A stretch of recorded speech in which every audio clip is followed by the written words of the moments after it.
Hello, Nina. Welcome to Power Women Wellness. How are you? I am so well, Hannah, and thank you so much for having me. I'm delighted to be here. Yes, we're excited to have you, and we're excited to be your last podcast, I guess, until you move across the world. Is that correct? Yes, yes, it Yay! is. So yes, feel free to start off. We'll chat more, but start off with who you are, what do you do? Tell us about your company. Love to hear it. Okay, well, I am Nina Smith, and my company is launching this week, actually. It's called Free Period, spelled FRI, and we're launching a range of um, organic period underwear. So they're made here in Houston at a female-owned factory out of US-grown organic cotton. Um, and there's a few little aspects that are different from other brands that are on the market.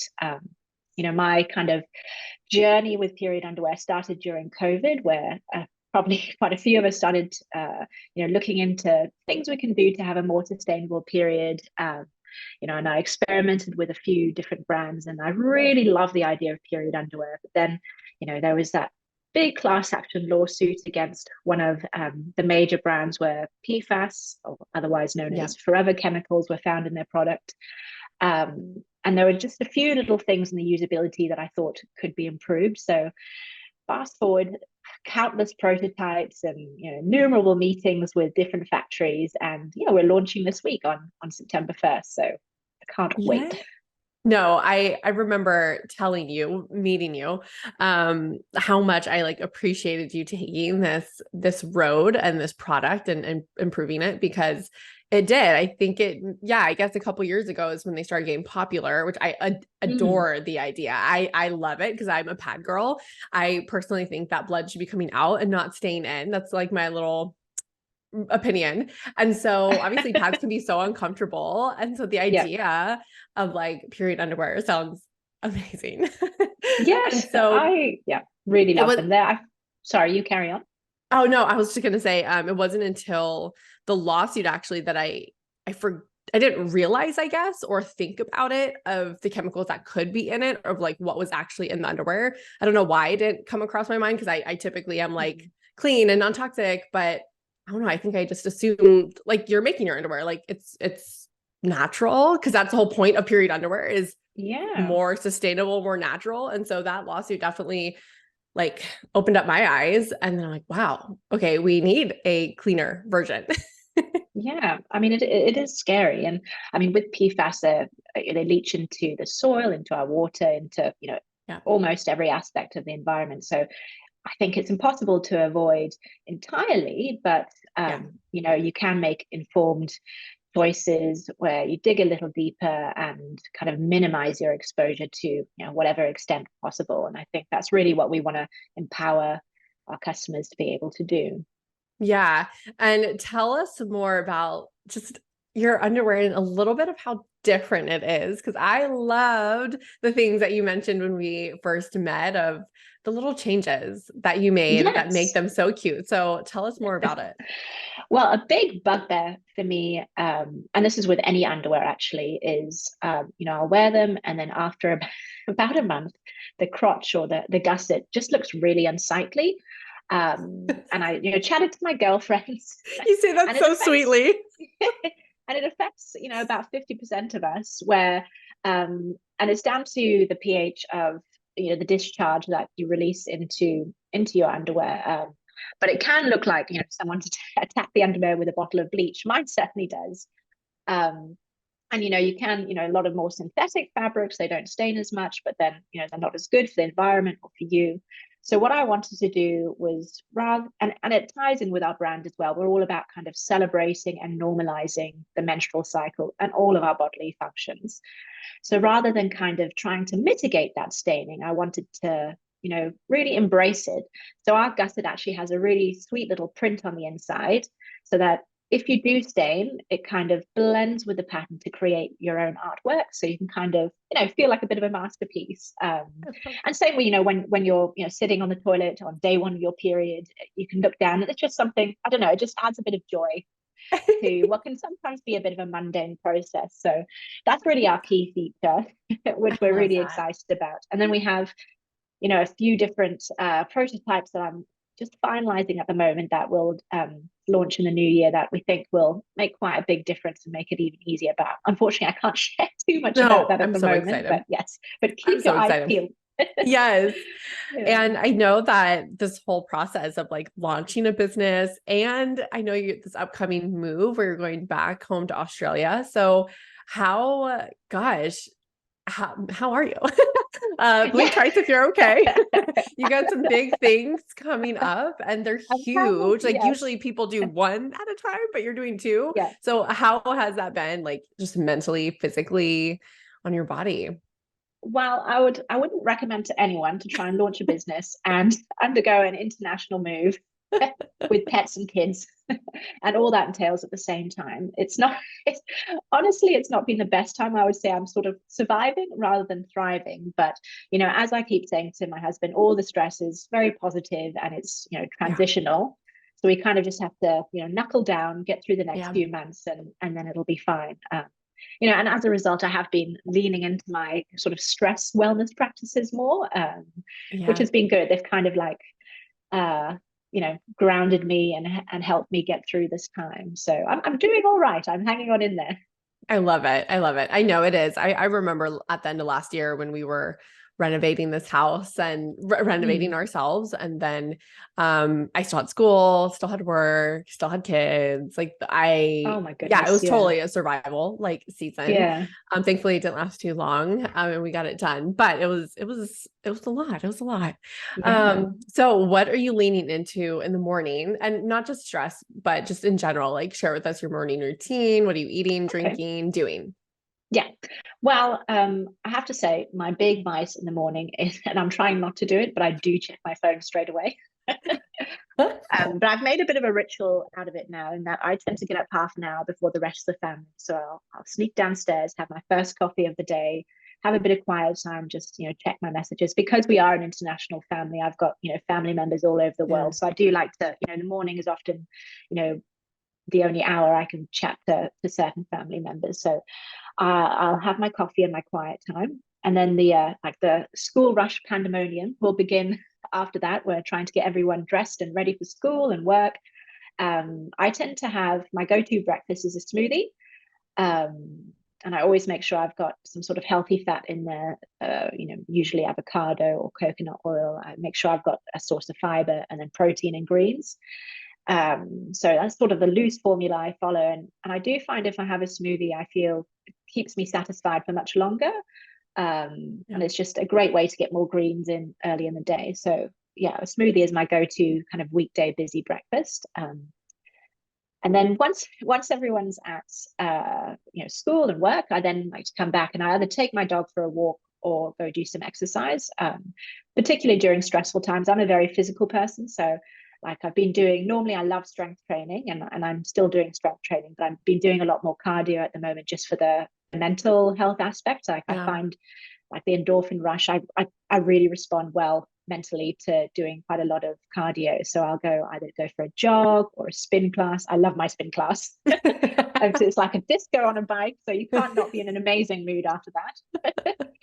So And true. yeah, then I'll come back and have my second and last coffee of the day.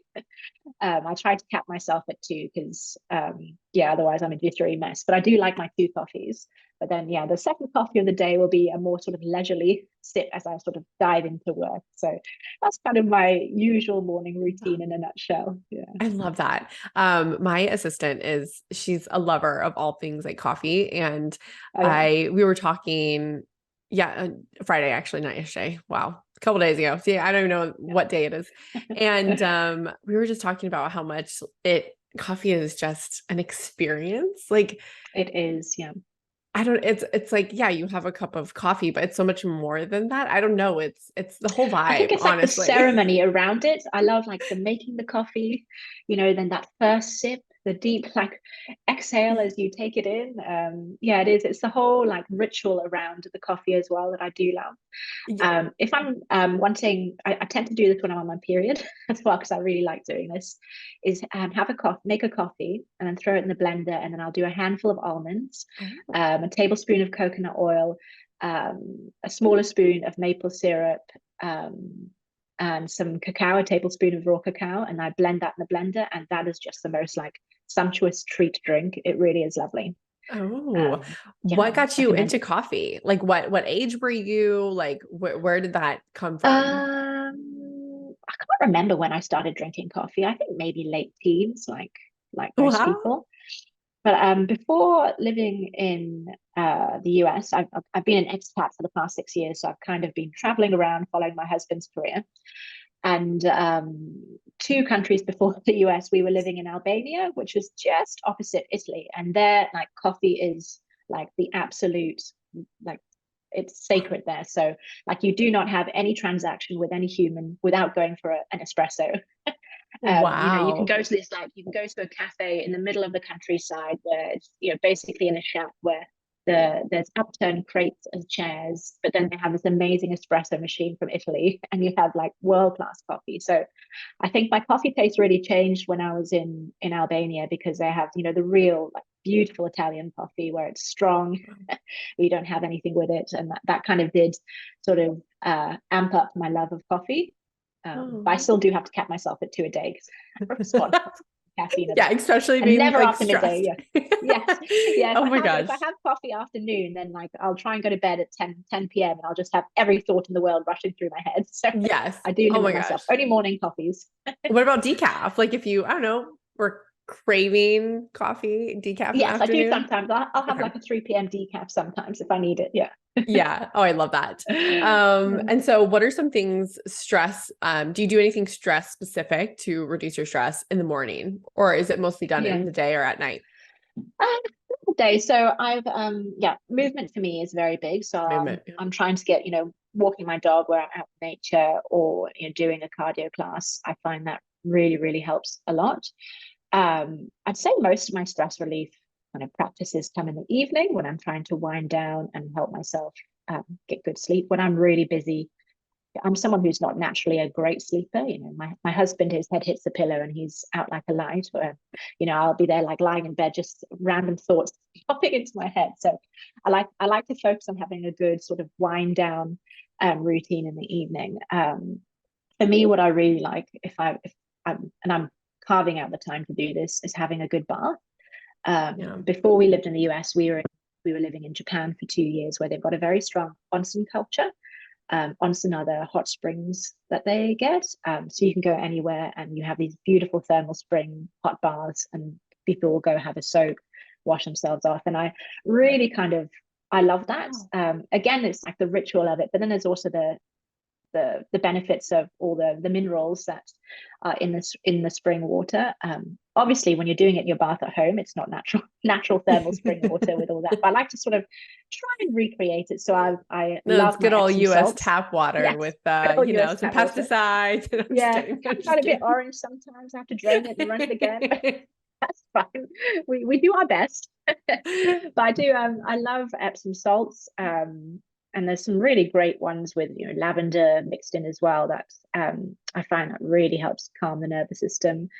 And then I'll I'm a big reader, so I will sit on my bed in my robe and read a good book. And I've recently been having have you heard of Four Sigmatic? It's a lovely brand.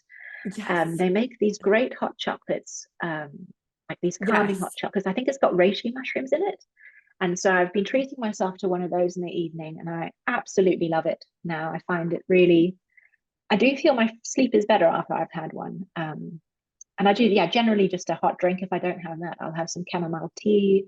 But I love a hot tea in the evening. I think I've heard a few of your other podcast guests talk about hot teas in the evening. I do think it is a lovely, Me too. yeah, tool for getting the body ready for bed. Yeah, me too. It's like you start your day with a hot beverage and then you end your day with a hot Yes, beverage. yes, But I lovely. haven't, gosh, yes, I know for a Sigmatic, but I don't know why that throws me back to like 2015. I feel like that's like when they Oh were yeah, so popular. I'm like, oh my gosh, I haven't heard of Four Sigmatic in a while. But they're good. I've had them yeah, that hot before. chocolate is wonderful. Mm. What are some of your book choices there? Are you a fiction, nonfiction? I'm a fiction girl. I'm actually a writer myself, so I've got an agent, and my first book is on submission. So maybe we'll get published soon. It's a very long waiting process. So So yeah, my book is a suspense thriller, and naturally that's kind of what I like to read. Ooh. Um, and it sounds a bit counterintuitive because they usually, very pacey and stressful storylines, but I find it quite relaxing. Oh Maybe it's my just reading gosh. about other people's stress. It makes me feel like my life is just, I'm not escaping a murderer. No one, it's That's actually fine. I've got nothing to worry about. actually such a great point because Yeah. I have talked to people who love like crime, and Mm. I guess I get mixed reviews. I guess when I talk to people, sometimes it's them realizing like, wow, that does give me anxiety and I didn't realize it gave me anxiety. And then there's people Yeah. that yes, love it and that is their choice of like relaxation. And I've always wondered, I'm like, how is that relaxing? That would like get me Yeah. paranoid and stressed out. But it's true. Maybe it's just like, wow, this person's really struggling with this. So my life's Yeah. great. Maybe that's it. I think it's just pure escapism, and like I don't like anything Yes. too gruesome. I just like a really good sort of character driven plot line, where I can kind of Yes. dive into that other world, and that sort of switches off all the other thoughts. Yes. So I always, once I'm in bed, I've got my little Kindle so I can read with the lights off, and I'll read a few chapters, and it takes me ages to finish a story because I'm kind of like half falling asleep as I'm reading, but That's so that's what I like funny. to do. Yeah. I said I loved getting I didn't what was it? Maybe 4 years ago is when I started getting back into reading. I've been a book Oh nerd yes. for forever. But I just felt like I don't know. I think you go through the stage of like, oh, reading is so like school, like high school, and it's just not Yeah. cool to read. And then like you become in your late 20s, and I don't know, you get like this realization of like, I really enjoy reading, and I'm I now like not it. forced to for school. So I can like read whatever genre I want or whatnot. And I feel like I had that realization and I'm like, I want to get back into reading. Like, I think it's cool. I love Yes. it. And I'm more of like a romance kind of gal. I like the happy go lucky, same thing, Oh like yeah. escape into like a love story. I definitely like, I know I'm definitely a happy, and I do that with my shows too. I'm happy stories. I mean, some drama, but like happy stories and stuff like that, because I Yeah. can even think of some like dark romance and I'm like, it's not my jam. No, you like the uplit. Yeah. Yes. I just want Yeah. to feel like it's all good with just a little hint of drama. So Colleen Hoover is like my favorite author, I would Oh say. yes. Yeah. Yeah. And She's that she's brilliant. great, but I would say her like more suspenseful one, Verity, hands down, Oh was yeah. by far the holy cow. That book, I think I read it in less than 24 hours for sure. But I could not put it down. I didn't want to put it down. I told my kids, I'm like, Yeah. fend for yourself because I am You're on in your this. own I'm here. not cooking dinner. You guys are surviving. Yeah. I've got to work out So what's going down with Rarity. I've got things to do.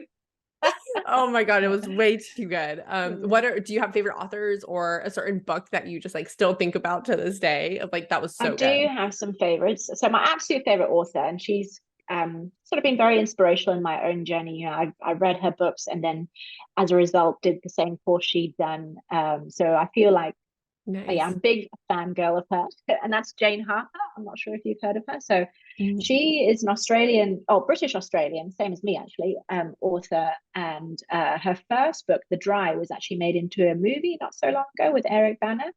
But she writes really good. They call it Aussie noir, so they're sort of crime thrillers based in very iconic like Australian outback settings. oh, So they're really like, and she just kind of evokes the Australian landscape so well. It's almost like a character in the book itself, and she describes it just beautifully. But her storylines are brilliant, just like really pacey, nice. and You say it excellent. was The So like good Dry? page turners. The Dry was her first one. Yeah. Okay.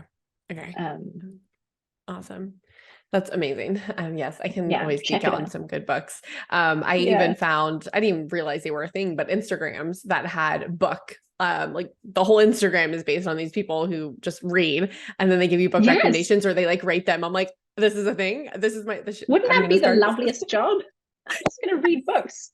Honestly, if this Oh, nutrition thing doesn't wonderful. work out, you'll Yeah, see just me read just books. read books. That would be the Oh, best. yeah. So tell us more about like other nighttime routines, anything else that you do outside of baths and like hot teas and reading. Do you do any like meditation or journaling? I know that like that's just being an entrepreneur and all the ideas. Do you ever Yeah. brain dump or I've actually recently read about, and I'm not sure if you've heard of cyclic sighing. I'm not sure if I'm even saying it right, but it's a type of breath work where I need to actually find the link. I'll send it to you. And I have found that it does sort of center and calm me a lot more, where basically you're taking a deep breath, like, and then another quick sharp one. So it's Mm, really sort of filling up the lungs and then slowly let it out. And I read about a study where they compared different types of, breathing practices, and it was found that that was actually exponentially more effective. So I'm trying to, wow. spend a few, especially when I'm trying to go to sleep at night, doing that. And I do find that helps, but I've not really, it's one of those things again on the to-do list where I want to dig into it a bit more. Yeah. So I'm sort of like experimenting with that at the moment, but I do find that that does help. Um, Nice. yeah. Ditto. I do. There's a couple of Sorry, books Karen. on like breath work, and I would Yeah. love to like read and learn more, and more than just obviously like, okay, it stimulates your parasympathetic nervous system. And I kind of want to dive a little bit deeper because I do think the breath Mm, is really incredible, and it's a tool that it's free. We all have. And I definitely think I underutilize it as well. yeah. Yeah, it's definitely I can see, and I'm glad there's like a growing awareness over the benefits of it, and there's more people Yeah. talking about it, educating people about it, and it's something, yeah, I definitely want to dive into more. But I think, yeah, once I've landed back in Australia and have a bit more You time, know, yeah, just more on I'm your just to-do not letting list. myself feel guilty about things I'm not doing now as well. I think that's, when you go through sort of big transitional phases, I Yeah. think giving yourself a bit of grace and kindness, and knowing you're not going to be the best version of yourself necessarily, and just doing what you can. I think that's also an important sort of Yeah. attitude to have, towards, all of us go through these transitional phases. And yeah, Yeah. I think so. Yeah. Do you feel like anything has like fallen off like completely since you've been in this transition? I know you said movement's pretty huge, so I think movement is probably on, but is anything else like it's eating change that, worse than it typically Mm, is? I would say, yeah, eating's not been great, but that's also partly because as we're leaving the US, we're having lots of, Yeah. farewell dinners and catching up Oh with yeah. people. And I do find in the States, it's quite difficult to eat healthily out. Well, I'm in Texas as well, where, the food is maybe quite different to other parts. And the food's amazing, like the best food here. But like, I don't feel Yeah. like I've had a small meal when I go home. And I'm Yes. very much, if it's in front of me, I will try and eat most of it. So Yes. so I would say my diet hasn't been as kind of as good as it normally is, Yeah. but that's fine. But it's Yeah. also, food is a source of comfort, and I'm Yeah. still, seeking balance. So yeah, I think that's fine. Yeah. Yeah. Ditto. No, you really do gotta like not let yourself go, not at all, but just let some things go that may not be ideal, but Yeah, like you'll get right back into it when you're all settled. exactly. So, Yeah, I think a lot of us put a lot of pressure on ourselves to kind of be perfect all the time, and yeah. that kind of exacerbates other issues. So I think, yeah, uh, Yeah. just doing your best and realizing that's all you can do, I think, is a Yeah. good approach to have. Yeah. Yeah. What actually, I would love to hear like what are like some of like a couple of your favorite, I guess, healthier meals that you've had here in the US and then also back home too. Like what are some of like the healthy like comfort meals back home? Yeah. Well, back in Australia, it's interesting. We have a very big breakfast culture. So Mm, it's my going out for jam. breakfast is, yeah, one of the most popular meals to go for. Perhaps even maybe equal to dinner, but like there is a big, like at the weekend, you go out for breakfast. And the kind of standard, or my standard breakfast that you can get in most cafes, they will do a really good like smashed avocado on toast with poached eggs on Mm, like a really good quality sourdough bread, usually with a ducker sprinkled on, some feta smashed into the avocado, mm, bit of rucola on the side. That's kind of that's my ideal breakfast, like my weekend breakfast. And I do make that at home quite a lot as well at the weekends when I'm not, in a rush. So that's a really lovely thing. In the US, oh, the food's very good here, and it's very multicultural as well. mm. So I love trying all the different things. And now I'm in Texas. There's a big, the barbecue culture, which is phenomenal. I cannot get myself enough brisket. I love it. Oh my gosh, brisket's my Yeah, jam if I'm going and to yeah, barbecue for so sure. good. And you cannot. I have not met a fried chicken I didn't love here. Like it is just next level. It is so good. So I Is will miss there those things. is there anything like that in Australia at all? Or Uh, no? yeah, I mean we do fried chicken, but I just it's perfected here. I do think it's it is Like you just don't get a bad fried chicken. And you know, in Australia we love barbecues, but it'll be more steak rather than a slow cooked, you know, brisket Mm, over many many hours. So which is, you know, also really lovely. yeah. But yeah, I like just the different foods from different cultures. That's so Lovely. funny. I don't know if we should be proud of that or not proud of that for like perfecting the fried chicken, but Yeah, pretty on par, honestly, with the it's US. good. Yeah, yeah, it's lovely. No, I mean, I can tell that you're obviously with all the travels you've done and places you've lived, I'm sure your palate is just so much more of a variety than even I have. I'm a little bit more reserved when it comes to trying Okay. like new food and new tastes and stuff. My dad's from the Philippines, so I mean, you know, he's used to eating like to me the craziest things. Oh But yeah, he's like, that's normal to him. I'm like, yeah. no, no, I grew up here. I think I just, no, I'm good. Nothing, just everything pretty straight, you know, like good meat, no crazy like pork feet or things of that Yeah, nature, just like normal like meat and veggies and fruit. yeah, I'm good. yeah. I love uh, that. yeah. So how do you feel like you have been balancing everything with the changes and like just launching a company is that in itself is such a huge thing. So have you been like doing any like time blocking or how have you been like setting up your calendar? What have you been doing just to balance like the move and then the company and then Yeah, obviously yourself? I do. I try and time block, but I find when you know, especially because we're launching this week, it is very all consuming, and it's such a positive all consuming. So like, I'm finding it hard to switch off from it because I'm just so like, Yeah. excited about free period and what's going, you know, where we're going to take it. So I'm kind of rather than time blocking to work on the company, I'm having to time block myself not to work on the company. So I have, you know, a bit of time off. Which I'm trying to do in the evenings, but like sometimes have a sneaky look at the phone or let me quickly write this. But yeah, no, it's exciting. It's exciting time. So yeah, just yeah, going diving in head first, doing anything that needs to be done. I'm a big list writer, so I write a lot of lists about what needs to be done, and I find that really helps Yeah. make sure you keep on top of everything. Mm. Yeah. I know you mentioned you had movers too. Have you like hired any like additional help or even hired a help within the company just to help alleviate some things? But I know you guys are kind of on the earlier side too. So still probably so much depends on Yeah, you. I'm looking forward to the day we can outsource our work. I mean, in the company, I've got two business partners that work with me, so we're a lovely That team, helps and you. you know, having them to support is really wonderful. And then I've got a really supportive group of friends as well that you know either you know physically help with some things or also just are there to chat and Yeah. you know listen and or help me escape by chatting about them. So yeah, I think having a good support network is really important. And we're not really at the stage where we can outsource much work yet, but I am looking forward to that. I really believe that everyone needs a good team around them. So Yeah. um, in the early days, we're yeah hoping to be able to build one soon. Who's the first thing or first person or first task you want to outsource? What is like your the most hated Gosh, thing? That's usually what we yeah. outsource is like our most hated aspect of I don't even business. know. Yeah, I would actually say marketing, but not because I hate it. I actually enjoy marketing, but it's the area I feel I could do with more help. You know, when you're a new A brand, lot. you're wanting to get the word out there, Yeah. and really diversify your audience. So I think that's something that can't be done you know, by yourself. Yes. So that's the first thing, and social media management as well, which again I enjoy, but it is very Yes. time consuming.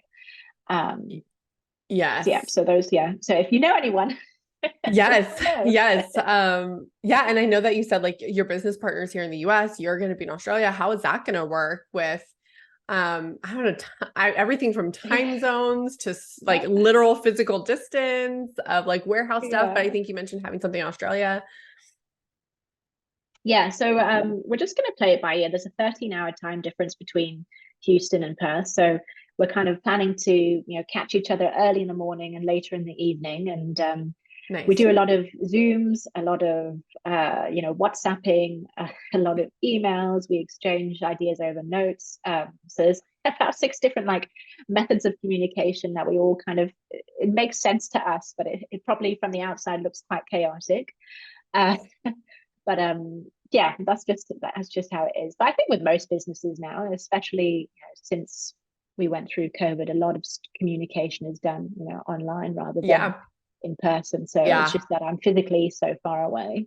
Yeah. Um, Yeah, no, I would say my two favorite like communication things in business is Slack, which yeah, is pretty much, yeah, just honestly chat, but like in it a is sense of really like good. being able to like organize it based on, they call it channels, but just different, they could be folders, whatever. But just we have like email marketing, and then we have like social media channel, and like just different topics, or like more organized for that. And then That like is really using, helpful. so Slack is one, and honestly that's, I don't know, I feel like that's pretty common in a lot of companies. And Hmm. then I like that because you can have like, you can be in different Slack channels as needed too, and so it's all like on one platform, which is really nice. So like I Yeah. made one for like a couple of us in our doctorate. So I like go back and forth between Slack channels, which is nice. And ClickUp has been like a game changer for just like working Oh, with a I've not team. heard of that one. Oh my gosh, I love ClickUp. I've honestly feel like I've done all of them. I've done like Asana, I've done Airtable. Man, I've done a lot. And so ClickUp has been Yeah. my favorite one. Just Oh, I'm being writing that able down. to yeah, organize, right? So you like make the Yeah. folders, and you make tables, and you make chat lists, and then you can assign people to it, and then you can talk about the project within that, and like literally be, adding at Nina, like whatever, and putting due dates, everything. You can even email through there. So Yeah. like Oh, that sounds ClickUp is amazing. definitely like my favorite to, in a sense, to like organize all things business. And especially when you have a team, Yes. it's great. So those are Yeah. my two to Okay. make your life simple. You'll do it, and like Thank you you. can never go back. So Yeah. I talk to my friends, and we talk business, and I'm like, oh my gosh, you don't have anything in place? I'm like, you need to. It will bring down stress levels so much. Yes. Yeah. So I I mean, the love tech we that have these days is phenomenal. There's so much support so and so much. many things that you can automate, which is, yeah, huge help.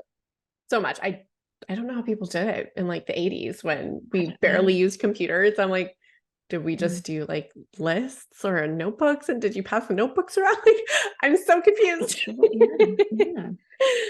Yeah. Speaking on business though, have you found any resources, podcasts or books or things that really helped you in any regard of just becoming an entrepreneur or running the business side of things? Does any resources stand out to you of things were Yeah. life-changing? Well, I love your podcast, firstly, more from a wellness perspective. And also, so I'm a member of the Entreprenista League, which is where I met you through as well. And Yes.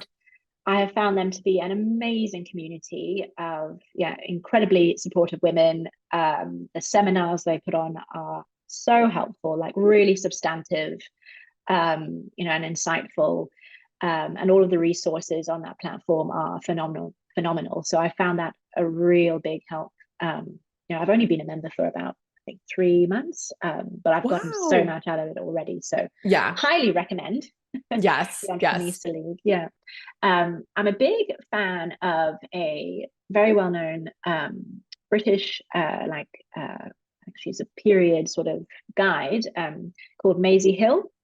And she actually wrote the book Period Power, which is one of my favorites, sort of books about the menstrual cycle. She just Mhm. writes in such a wonderful way. She describes like estrogen as the Beyonce of hormones, and That's progesterone when so you're in your cute. luteal phase is like the Kristen Stewart of hormones, where you're a bit more like insightful and introverted. And so she just has such a great way and Oh, accessible way of explaining the menstrual cycle. So if someone's kind of wanting to understand their body a bit better, which I highly recommend, I yeah. feel that we're so underserved, kind of in our formal education about our menstrual cycles. And, a lot of us growing up weren't taught much about it at home. Yeah. So I really do encourage people to go out and read about the cycle and educate themselves Yeah. if they don't know, because I don't know, for me growing up, it was, the cycle was very much taught in context of reproduction. So, you've got Yeah. to know when you ovulate, and that's it, and know when your period starts, and that's all there is to it. But, there's such a big power in understanding your hormonal changes throughout the month, how they impact everything, your Yeah. mood, your energy levels, your approach to your circumstances, like impact absolutely everything. And I find understanding those changes and being able to kind of live in consideration of them is a really life-changing sort of approach. Yeah. And so Maisie Hill's book is a really good starting point, but she's also got a podcast, where I think it's called Period Power as well. And she has some great episodes there where she talks about like if someone's got issues with people pleasing, which is something I do, Oh my or gosh. how to just really good sort of more the softer skills around having a business. And so I really love her podcast. I always take a lot away from from those. Yeah. I listen, yeah, I like the ones, because I'm in this sort of period business. I Yeah. do listen to quite a lot of the ones around the menstrual cycle, just trying to better inform myself. But Yeah. uh, Yeah, for sure. I know I probably should look back to see if I have an episode on here because I think like every 5 episodes I usually will do like a solo one. But I think mhm, that's a great one of like cycle syncing like yeah, work, right? I talk about like cycle syncing food and exercise and stuff on our regular like Nuvi True stuff. But I think which I don't know, I might maybe not be a good idea to recommend this for myself because I want to say more companies should be like helping women like cycle sync their work, like they're working. But then I'm like, oh, mm, well, sometimes some things need to be done yes, yeah, regardless, no matter what type of where I'm at in my cycle. So I might like put my foot in my mouth yeah, to say that. But I think there are some things at least that women can start doing when they're working, and maybe just prioritize certain things in certain parts of their cycle, yeah, like yeah, more creativity naturally happens in the first half, right? Because that estrogen. hmm, And so like not relying on like your luteal phase to make the best like content. So maybe like pushing content more in the beginning of your phase, because that is when we're like yeah, creative juices are flowing. Because I know I deeply regret it when it comes to my luteal phase, and I didn't do that in my follicular phase. And I'm like, well, now I'm like brain dead. Like I can't think of yeah. You're anything. I'm drained, like, I'm fatigued. drained. Yeah, My yeah, my creative juices are very stalled. And so yeah. that would be a good deep dive into that because It would definitely be a things that really I good found. episode to do. Yeah, Yeah. I've written a couple of pieces on that before, and I do find it, like in my luteal phase, I'm more sort of task driven, so it's quite a good time to quietly power through your admin to do list. And they Mm. also say during your luteal phase, you get a bit more mental clarity, so it's a good time if you've got difficult decisions to make. That's a good time to do it as well. And I think I don't know which it is, so don't quote me on this, but I think there was some ancient culture where women, when they were on their period, they then became the decision makers for the tribe or the group. I may be talking nonsense Oh. here. I can't remember where I heard this, but it's quite interesting to me. So yeah, don't quote me on that. I'm about to say, don't let Yeah, me make big decisions right no, in my luteal phase right before my period, yeah, because they will yeah. always be bad decisions, because that is Oh, like when you are, at least for hate I feel everyone. like yeah, like I don't like anyone. Like I told my husband, I'm like, don't ever even bring up like selling the business or pivoting when right, because I will agree to that. I will be like, absolutely, Yes, like I'm throwing it all to the absolutely. fire. Had I'm enough. done. And then like once my period's all done, I'm like, wait. Yeah. Don't let me make decisions in my luteal Yeah. phase. Yeah. Oh dear. But then, Well, we all I know if you're ovulating, that's when you need to do a big client presentation, or, yes. you're doing public speaking. Yeah. That's when you're at your Yes. best. Yes. Oh my gosh. I Yeah. so agree. But I also love hearing that you feel like you have more mental clarity in your luteal phase. And I feel Mhm. like I am Yeah. totally the opposite. Like I feel like it's in the Interesting. Yeah. beginning. Luteal is like definitely when I'm winding down in all aspects. Yeah. So yeah, that's why even with cycle syncing, there are those preconceived patterns and things, habits you need to be doing, but I feel like it's still individualized. Some people find Yeah. honestly a lot more energy in your luteal phase, and naturally I feel Mhm. like we should have more energy in our follicular phase when our estrogen is really high, but some people find it in their luteal phase. And so, Yeah. always, It as is. It's always, yeah, it's depends. because hormones are so individualized, aren't they? And they Yeah. affect us all so differently. So I'm a big proponent of cycle tracking.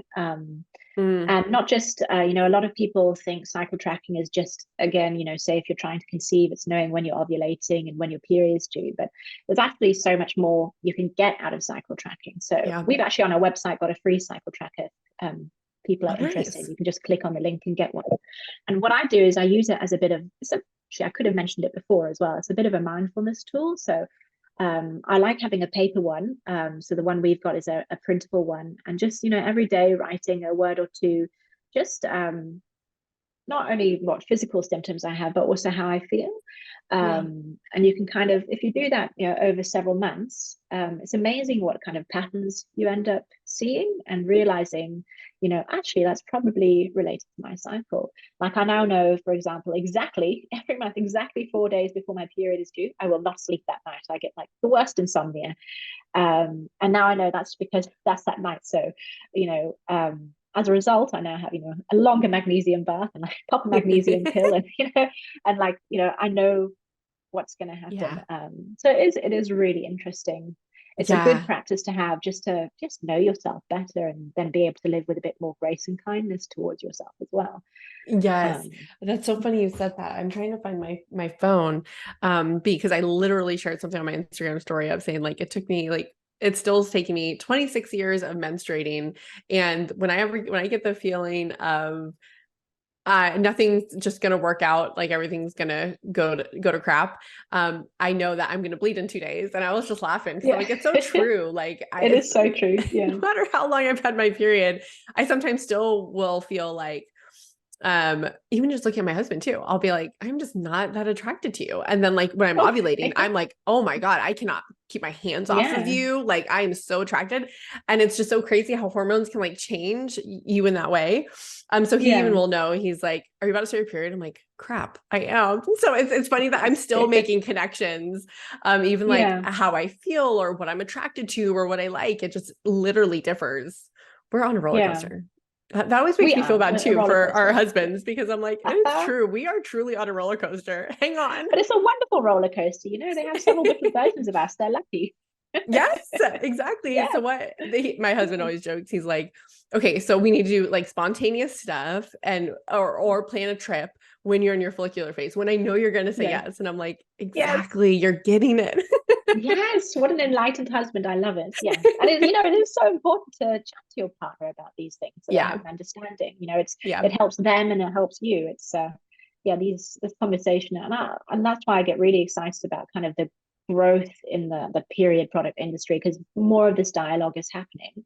Yes, I Where agree. the menstrual cycle has kind of been a taboo subject previously, which is crazy because 1.8 billion of us menstruate each month. So there's like nothing to be ashamed of. There's nothing to be embarrassed about. Like we need to talk about it openly, so it's easy for Yeah. us, and if it's easier for us, it's easier for everyone.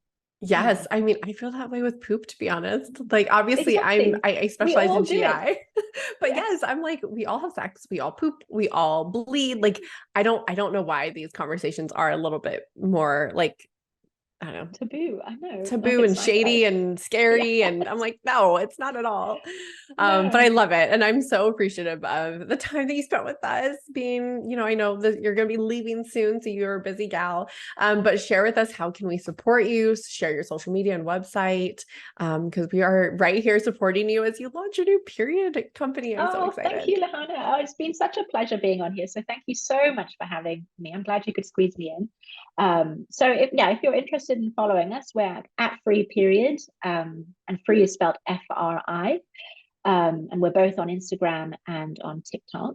And I've actually, on our website, which is www.freeperiod.com, I've set up a little discount code for your listeners. So if people use the code, all capital letters, Power Women Wellness, they get a lovely little 25% off their purchase. So yeah, absolutely love if anyone's either a staunch supporter of period underwear and interested in trying a new brand, or have never tried it before, give us a go. And we're a growing brand, so we're really, really open to any feedback or thoughts. So if you do end up buying a pair, we would absolutely love to hear your experience, even if it's you think this could be done better, that could be done better. We are all ears. I love it. So yes, yeah, just appreciate any and all support we can get as a young fledgling company. Yes, well, we're here to support. I'm so excited. Thank Thank you so you. much for hanging out with me. Oh, I've loved it. Thank you so much, Lahan. I really appreciate it.